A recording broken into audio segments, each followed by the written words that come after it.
Hello, it's Markham Matorshich here from Markham 3D, and today we're going to be talking about Shade Smooth. Now I'm going to do a whole bunch of very short, quick tutorials, so if you want to hear about these, make sure you hit the like button and subscribe button, really helps me out.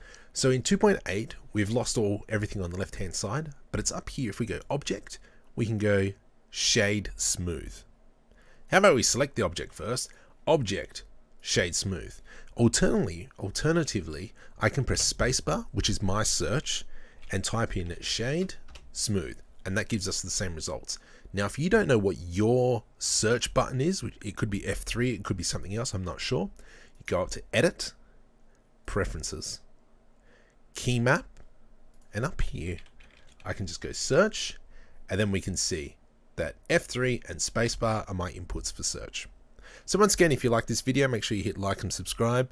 I'm going to be trying to put 3 videos up a week. And yeah, thank you very much.